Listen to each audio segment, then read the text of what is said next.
Hey everyone, and welcome back to another episode of The Negotiation. In this episode, we speak with Angela Zhang, Associate Professor of Law and Director of the Center for Chinese Law at the University of Hong Kong. Angela is also the author of Chinese Antitrust Exceptionalism: How the Rest of China Challenges Global Regulation.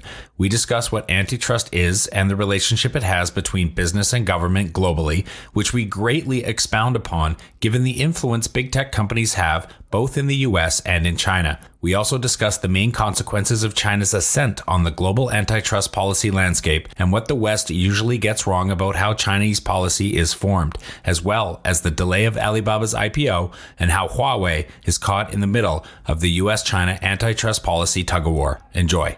Now, when I talk about how China regulates and as well as how China is regulated, these two parts actually are interdependent because how China regulates has implications on how China is regulated. As you see now, China is trying to tighten its control over the tech companies. And that actually may give rise to more suspicions from foreign governments over Chinese tech companies. And that make it even more difficult for these companies to succeed overseas and adapt to foreign regulations. Home to over 4 billion people, the Asia-Pacific region boasts one of the most powerful consumer markets on the planet. Not only is it home to half the world's under 30 population, but it's also home to more than half the world's internet users. It's a market no globally minded brand should ignore, but entering markets like China is no easy task. Just ask the likes of Microsoft, Google, Uber, and Facebook. Times are changing, and with the right partners, doors are slowly opening as more and more companies find success expanding into the markets of the Middle Kingdom. I myself spent 8 years in China, mostly as a venture capitalist, helping early-stage tech companies enter the Asia-Pacific market successfully.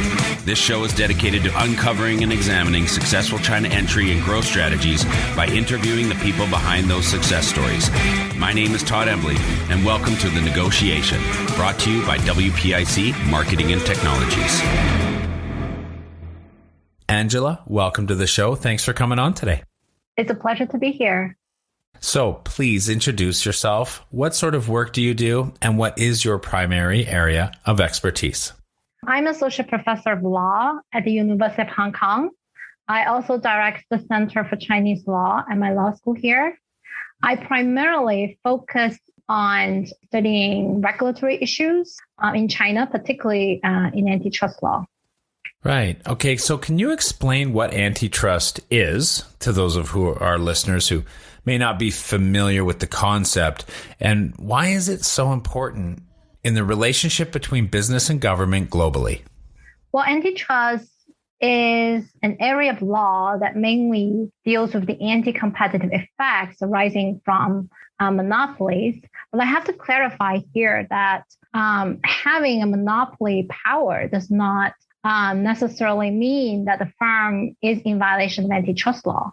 The antitrust law only intervenes when the monopoly firms have abused its power, say by exploiting its consumers or its suppliers, or have excluded competitors to the detriment of the consumer welfare. Now, you mentioned that antitrust is has been quite important relationship between businesses and government, not just in China, but perhaps also in the rest of the world. It's because, in my opinion, antitrust is an incredibly powerful tool for governments to rein in big monopolies, and particularly the big tech these days. If you look at what's happening in China, right? I mean, the anti-monopoly law in China can afford the administrative agencies significant sanctioning power and very vast discretion. So under the Chinese antitrust law, a firm can face a fine of up to 10% of its turnover in the previous year. So for a very big company, that could amount to billions of dollars, right? I mean, for instance, just 3 months ago, Alibaba was subject to a fine of $2.8 billion US dollars. And that only equivalent to 4% of its turnover in 2019. And also in China, as you know, because you've done business in China, businesses tend to want to build a very strong and a collegial relationship with the government. So very few firms would challenge the agency directly, not to say to sue them in court, right? And particularly for a very large publicly listed companies that could have a lot of implications and could cause strong repercussions to the stock prices. So as a result, the government agency almost have the final say on the outcome, right? I mean, that does give them significant discretion in dealing with the big companies. And that's a very different dynamic from what's happening in the United States, where you see the court, the judiciary plays a very crucial role in constraining agency power. Yeah. What has China's relationship with antitrust been historically? I think we want to kind of cover that and look back before we look forward. And if you could actually touch on the specific events of, if they were specific, of what happened in 2008 and 2013, and has it affected antitrust enforcement? Right. I mean, for a really long time, Chinese policymakers were ambivalent about whether China need to have an antitrust law at all, right? Mm-hmm. I mean, because after all, China has a unusually large state sector. Like, I mean, if you look around in the world, there are very few countries like China that have such a large state-owned economy. And even today, state-owned firms still contribute to almost 25% of the GDP. So there is a very fierce debate of whether China needs an anti-monopoly law at all. But China finally decided to have one and actually accelerated the drafting the law, especially after China's entry into the WTO, because China saw the threat of foreign competition, especially so many foreign multinational companies coming into China, flooding the investment in China. They were worried that they will crowd out domestic companies, especially at that time, the Chinese companies were relatively small.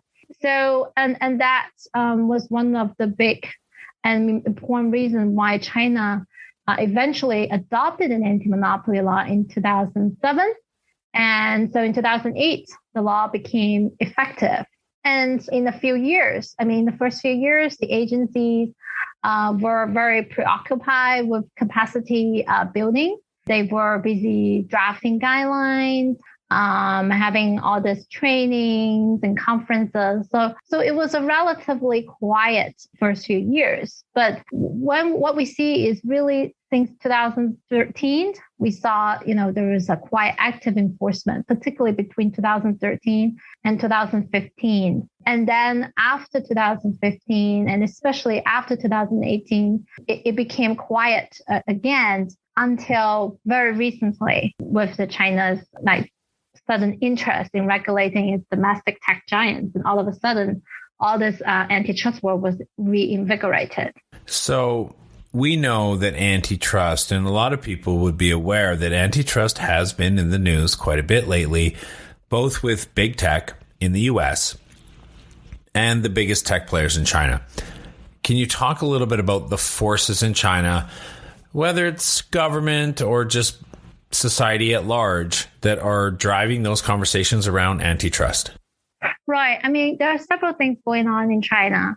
So first of all, as you're very familiar with China, you know that China used to adopt quite a lax approach in regulating the tech sector. And this regulatory vacuum partly contributed to this exponential growth of the Chinese tech sector. But at the same time, it also led to many regulatory problems, and antitrust is one of them, right? I mean, and in China, there are two companies, Alibaba and Tencent, that have emerged as the biggest and the dominant players in a digital economy. Alibaba focuses mostly on e-commerce, but it also invests very heavily in many other sectors like entertainment, logistics, and cloud computing, where Tencent focuses mostly on social media and gaming, but it is also a very active investor. And in fact, Tencent is the second largest investor after Sequoia in China's digital startups. And these two companies also own several major super apps in China, which are the apps that not only have vast amount of users, but also provide essential gateways for other startup companies to produce mini programs that could be launched immediately. And so this combination of the aggressive acquisition made by these companies, plus their exclusionary practices, have caught up the Chinese digital economy into kind of like two major camps. One is the Alibaba camp and one is the Tencent camp. And the platforms that in either camp will face restriction to access the platforms from the other camp. So most Chinese startups have no choice but to either join the camp of these two firms. So the antitrust problem in China actually runs very deep. And I would say that in China, the Chinese digital economy is much more concentrated than that in the United States. And what we have observed in the past few months, all this campaign, law enforcement campaign against Chinese big tech is only scratching the surface of this problem. We haven't really got down to the bottom of the issues yet. You released a new book earlier this spring. Please introduce us to the book. I've read a lot of the prologue. It's amazing. Tell us, what is it called and what its main thesis is? So the book is called Chinese Antitrust Exceptionalism, How the Rise of China Challenges Global Regulation. So the main thesis of this book is that the power imbalances between government and businesses in China has had very strong implications as to how China regulates as an antitrust regulator, as well as how China is regulated as a target for antitrust regulation. Now, even though this book focuses on antitrust, it is actually more of a book about globalization, about how China's rise have posed fundamental challenges to the global regulatory order. And I do hope the readers can use antitrust as a lens to see this kind of systematic differences, the institutional differences between China and the Western liberal democracies. So in your book, you use the term Chinese exceptionalism. Can you explain what you meant by that phrase, why you chose that phrase, why be so particular about using that word? Right. I mean, so the audience probably have heard a lot about American exceptionalism. And in the context of my book, when I refer to Chinese exceptionalism, I refer to both how exceptional China is as an antitrust regulator, as well as a target for antitrust regulation. Now, in terms of how China regulates, as we just mentioned, very few companies dare to challenge the antitrust authority directly. So as a result, the whole administrative enforcement process is more or less internalized within the agency, or you can call it the bigger bureaucracy. And so that makes it very important for us to understand how bureaucracy works in China. And that's why I devote a very significant portion of this book to analyzing the bureaucratic politics behind the rise of Chinese antitrust. And actually, that is a point not only useful for understanding antitrust regulation in China, but potentially many different areas of regulation, because the fundamental feature of the Chinese bureaucracy is that the power is fragmented, right? Because different agencies have a very specific scope of functions, but at the same time, the division of labor is not entirely clear. So there could be overlapping duties over a specific sector or a specific company, and that could potentially give rise to conflicts and competition among agencies. So turf war is very common in Chinese regulation. And so understanding all this dynamics behind the bureaucratic politics is very essential in understanding regulatory outcome. Now, in terms of how China is regulated, the fact that there are very strong power imbalances between government and business has also posed a big challenge for Chinese companies who are now venturing overseas, because foreign regulators have had suspicion over the independence of Chinese firms. This makes it very, very difficult for them to define the scope of these companies, to assess their independence. And again, that makes them vulnerable to regulatory control from foreign regulators. Now, when I talk about how China regulates and as well as how China is regulated, these two parts actually are interdependent, because how China regulates has implications on how China is regulated. As you see now, China is trying to tighten its control over the tech companies, right? And that actually may give rise to more suspicions from foreign governments over Chinese tech companies. And that make it even more difficult for these companies to succeed overseas and adapt to foreign regulations. Now, at the same time, how China is regulated also has implications as to how China regulates. As you see in the recent DD probe by the Chinese cybersecurity regulator, which just happened last week, right? The fact that the United States is pressuring Chinese companies listed in the United States to turn over more auditing documents to the US securities regulator has prompted the Chinese cyberspace regulator to tighten its scrutiny over cross-border data transfer, which is the reason why the regulator was nudging DD to postpone its IPO to conduct a more thorough cybersecurity review. So there's clear interdependence between these two. So overall, the book provides a theoretical framework to think about, all the regulatory issues involving China, both inside and outside of China. How much of what happens in the global politics of things is kind of the tit for tat? You did this, so now we're going to do that. And then because you did that, we're going to do this. And, how much of this is a political game of, if you get me, I'm going to get you. And how much of what's going on is really in the best interest of, global business and, global consumerism, what have you? Well, you gave me two choices. One is the tit for tat, and the other is for the best interest of the global economy. I actually think that we can reconcile these two. I say the two are the same thing, right? Look at how China retaliate against foreign sanctions, like the aggressive U.S. sanctions over Chinese tech companies. China is doing that not to provoke a war. To the contrary, China is trying to maintain peace with its tit-for-tat strategy. Because if China show its weakness and does not fight back, it actually put China in a worse position because it can provoke the other side from attacking China more. We can think about this kind of dynamic similar to what's happening in war, in real war, right? The fact that each country have the nuclear weapon not to start a war, precisely is to have the nuclear weapon to prevent a war from happening. The fact that we have this powerful weapons is a deterrent for aggression.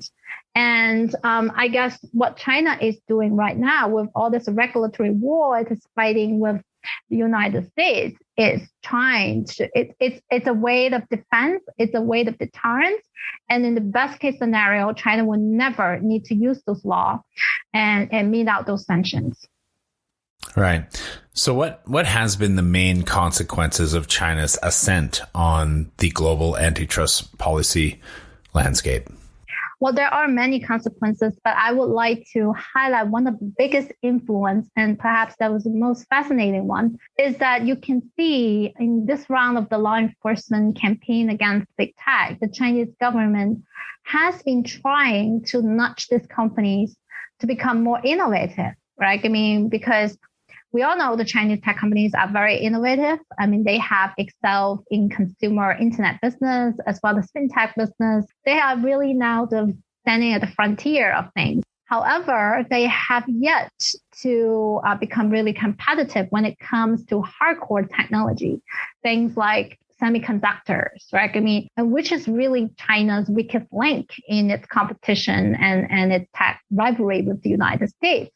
So you can see, since Chinese government started to tighten its scrutiny over big tech, there have been some soft calls from the Chinese state media on these companies to have a bigger ambition rather than just focus on selling cabbage. They should also look at the stars, right? They should also invest more in foundational science and technology to help China to close the technological gap with the United States. And the Chinese big tech are responding to that call. In the past few years, they're already heading towards that direction. But you can see very recently, they have started to invest more in innovations.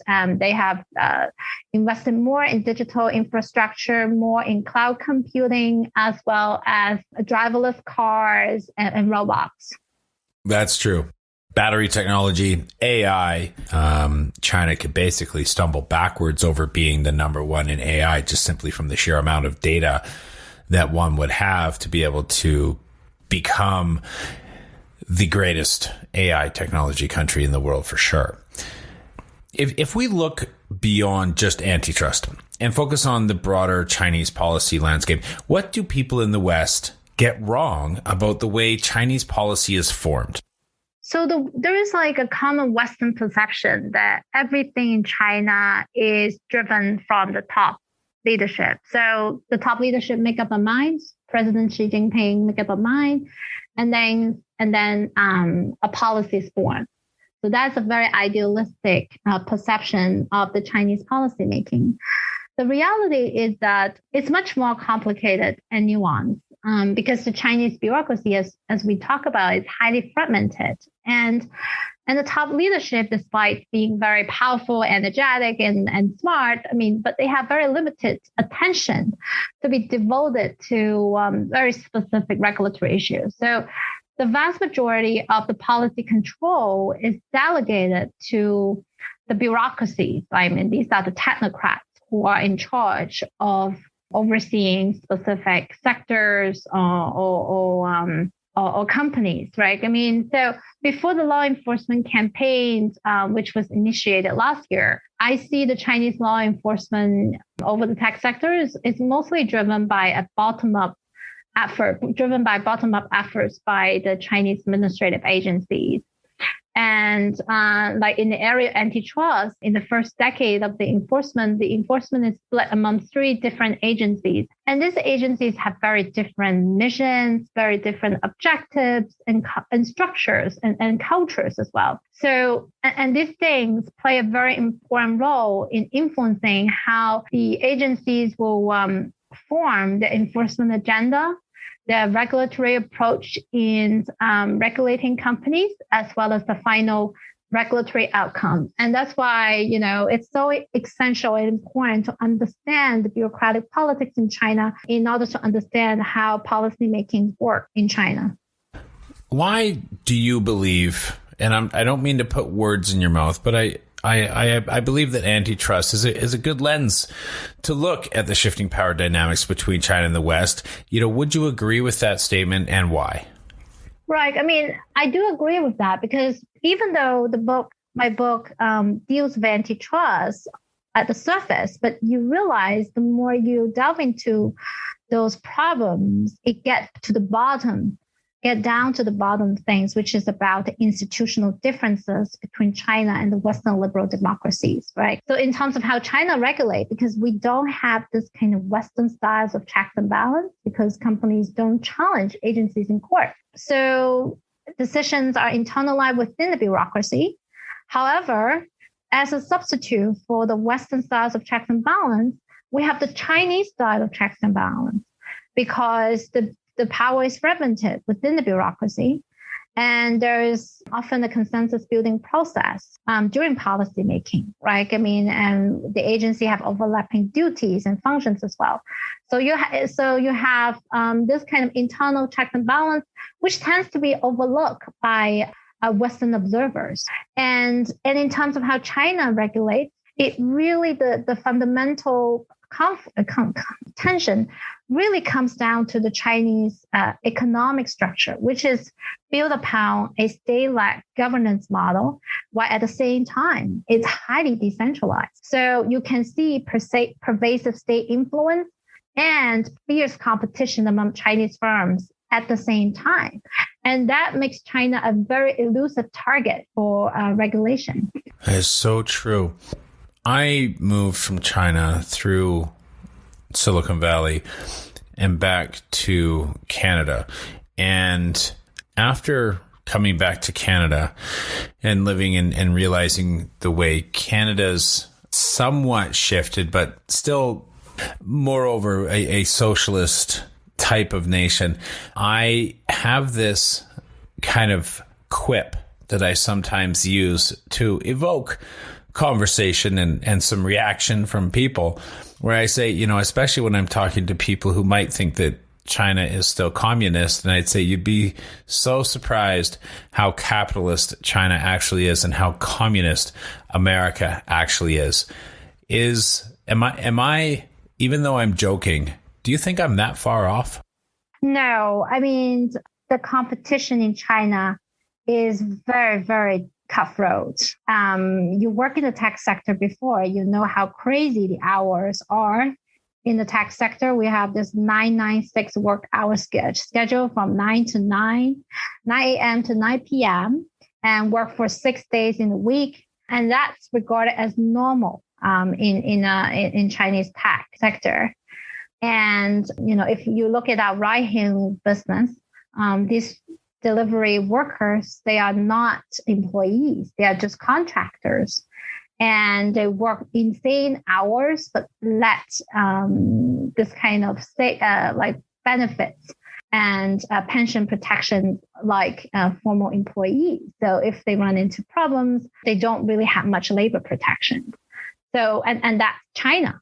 But and at the same time, this kind of working conditions of workers, whether we're talking about engineers or delivery workers, these are the people who have fostered and contributed to China's exponential growth in the tech sector, right? And then I can see the Chinese government is trying to make some efforts to reverse that. In the most recent round of the law enforcement campaign, the government did try to address some of these problems, some of the income inequality problem with labor protection. But ironically, the government is not doing that.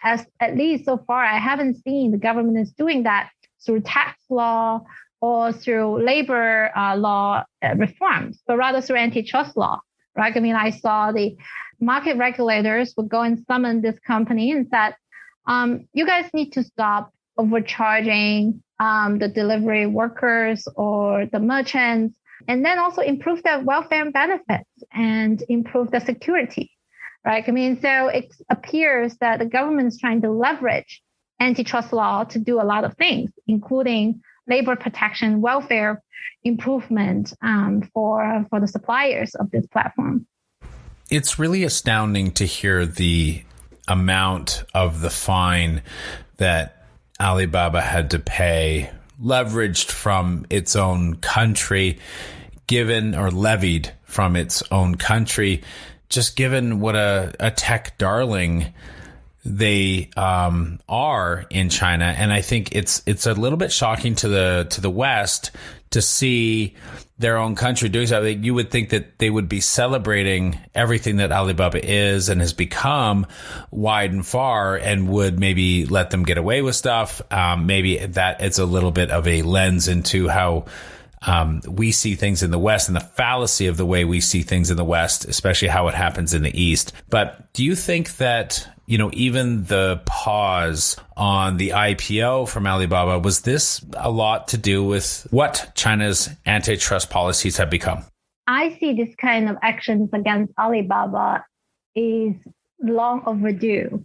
So Alibaba received a $2.8 billion US dollars fine, which is a very big number. And this is the highest fine the antitrust authority in China has ever imposed on a firm. However, I still believe that it has only scratched the surface of things. As we just talked about earlier, the biggest and the most fundamental problem in Chinese tech sector right now is the interruptibility issue, because of these two duopolies that are controlling the two biggest camps in China. And this fine that was imposed on the firm, it's not a very big number.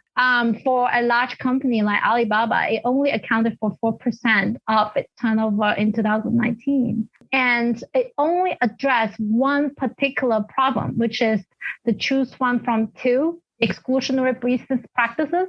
the fact that the firm, you can tell, the fact that the firm can do that, can afford to do that, it's already indicate that it has monopoly power, and also indicates that the market is highly concentrated because consumers and the merchants are choosing one from two farms, basically. So it's like a duopoly already.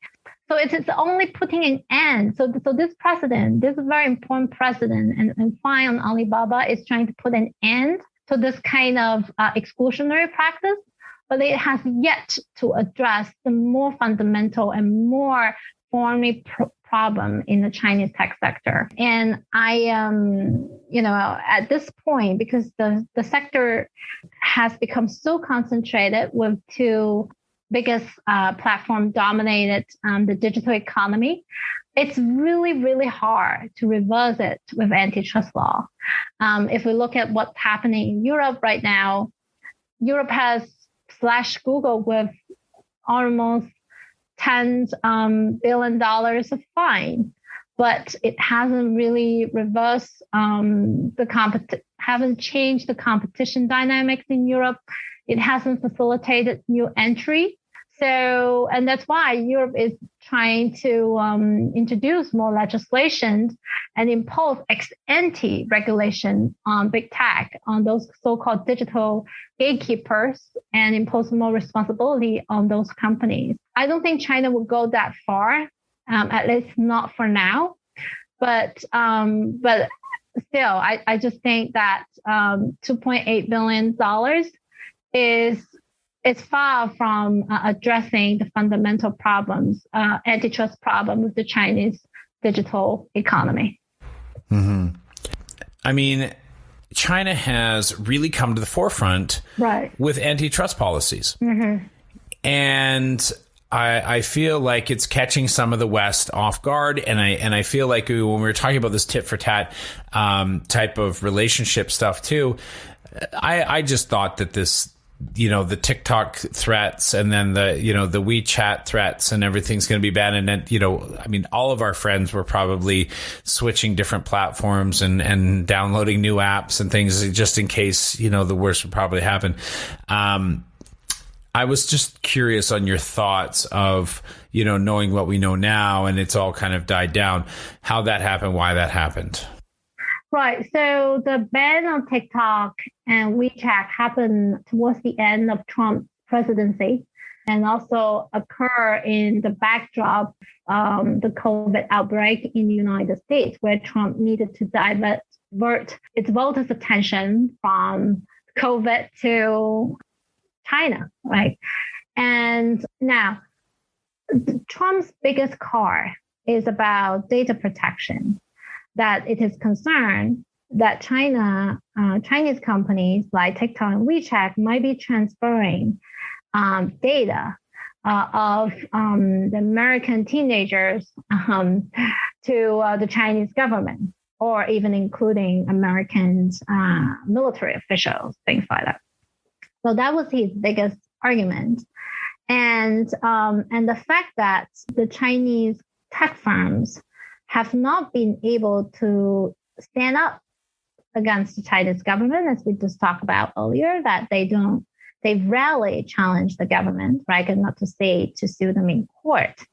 This seems to lend some support to Trump's argument that there is this fear that these companies might one day turn over their data to the Chinese government. And plus, in 2017, China promulgated a cybersecurity law, which does require companies to turn over their data in terms of national security circumstances, right? But what is clearly what national security is? I don't think the data of the American teenagers could amount to national security problems. And by the way, I believe TikTok stores the data in Singapore, not in China, right? But that still hasn't assured Trump's fear and worry about the data issue. But again, this goes back to the point I made earlier about how China regulates will have implication on how China is regulated. The fact that the tech companies in China cannot, find it difficult to challenge the Chinese government, fear of defending themselves. And that does give rise to more suspicion from foreign governments as to the independence of this company. Even though these companies do try to defend themselves, that the government never interfere in their business decision. The government never requests to see those data. But still, as long as there's this kind of residual control that Chinese government still have over these companies, that wasn't able to sway the politicians, or have given the American politicians like Trump, this kind of car to go after Chinese companies. But at the end of the day, what Trump was most interested in doing that, I think at the end of the day, Trump is doing that as a political game, a very strategic political gamemanship to trying to divert voters' attention rather than really concerned about data security issue. Because I remember towards the end of his presidency, he was in the process of forcing TikTok to sell its assets to Oracle. And actually, it wasn't a really complete sale. It was just a divestment of some of the assets. But at the end of his presidency, he's just completely lost interest in that sale. and the whole matter just moved on. So he's not real. I mean, at the end of the day, he's not really interested in really protecting, the safety of that data. I mean, just a very strategic gamemanship on Trump's end. That's a card he can play against China. Do you believe that some of this potential, this political gamesmanship, is this what continues to hurt Huawei today? Are they caught up in this antitrust policy back and forth war?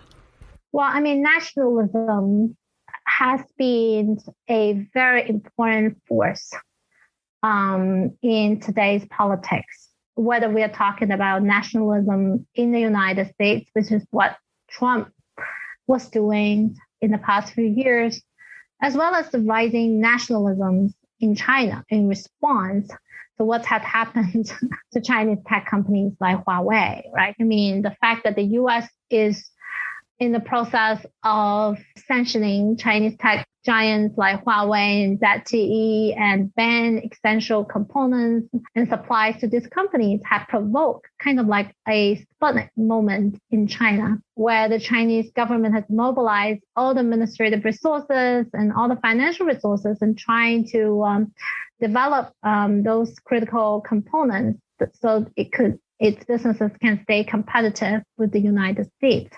I don't know how far this kind of rivalry will continue. And it looks like in the current Biden administration, under the Biden administration leadership, the United States will continue with this trajectory of trying to contain, at least in the technology side, this competition and threat from China.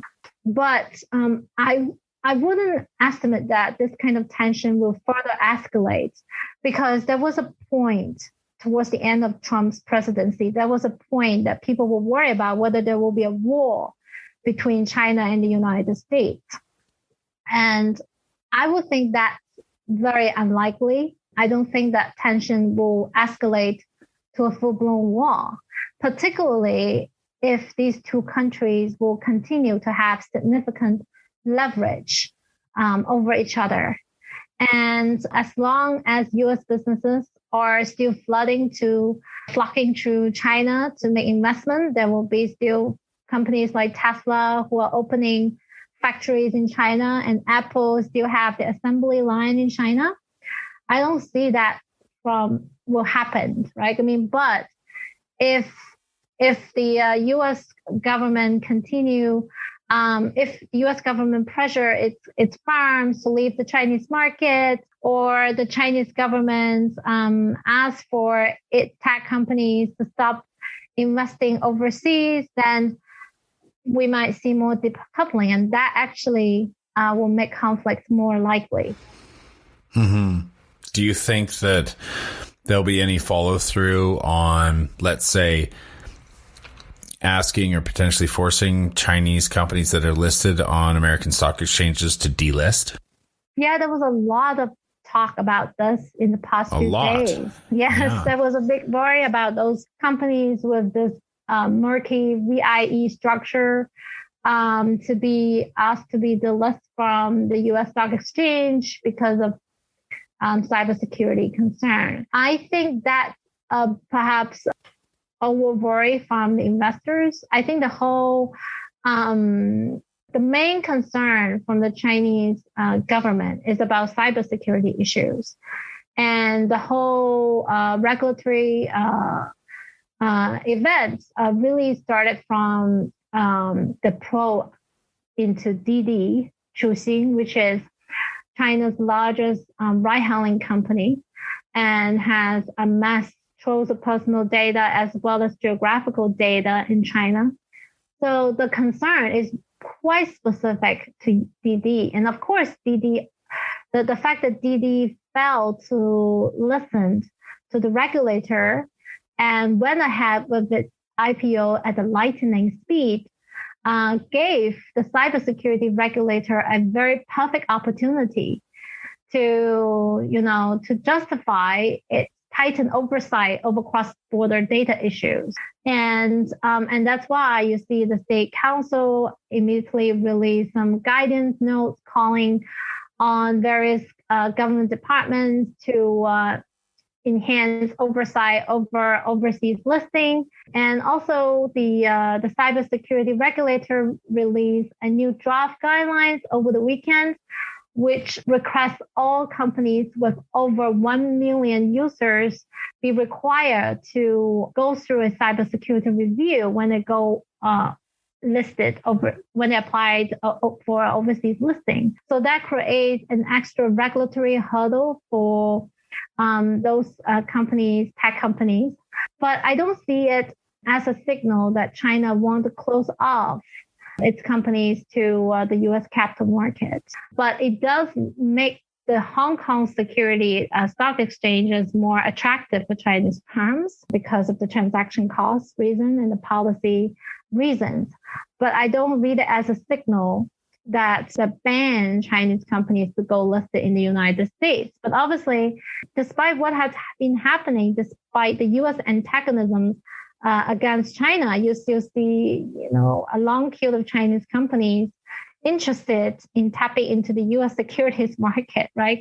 So let's watch the space of what will happen next. But I wouldn't overread the current, the very recent episode involving Didi as a complete ban on Chinese overseas listing.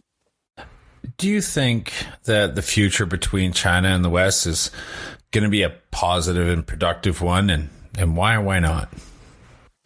I'm still quite hopeful about the relationship, a positive relationship between China and the West. And my optimisms actually stem from what I found in this book. So what I found in my book is that I see China can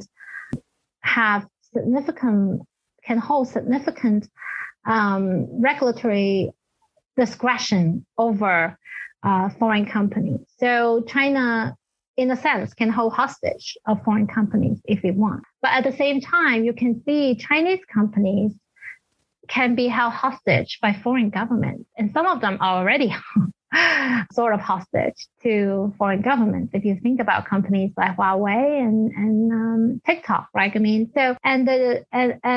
Many Western governments are tightening the scrutiny over Chinese companies' activities overseas, whether we are talking about investment or acquisitions or foreign listing, right?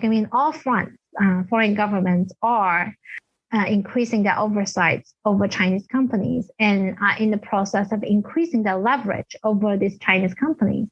So the fact that both sides are increasing their leverage against each other is a good thing, because it was precisely this kind of mutual exchange of hostage that will be conducive to cooperation and peace. Because if one side loses balance and hold less hostage, then it will make the relationship less stable.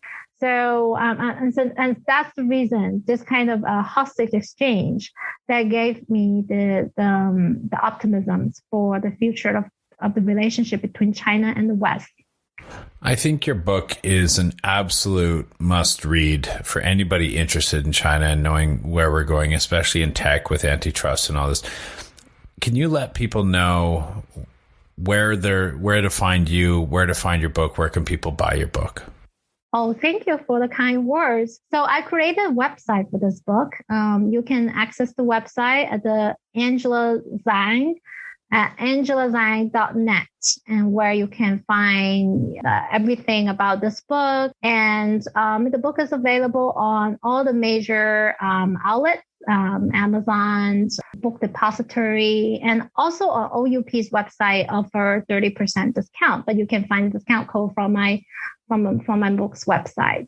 Angela Zhang, thank you so much for coming on the show. This was brilliant. I really, really enjoyed this. I loved, your book, and I think everybody should get it. It's a really unique take and a really unique lens to look at China and its relationship with the West and where things are going. So thank you very much for being on the show.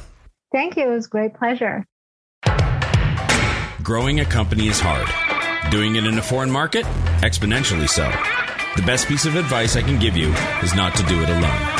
When you start looking across the pond for further expansion possibilities, and I sincerely hope that you do, make sure you choose the right partners to do it with. My good friends at WPIC Marketing and Technologies have almost 20 years of experience helping brands just like yours enter China. I hope you enjoyed this episode of The Negotiation, and if you're interested in being a guest or want to connect with me or any of our team, please reach out to us at podcast@wpic.co, and be sure to rate, comment, and subscribe wherever you get your podcasts. 再见。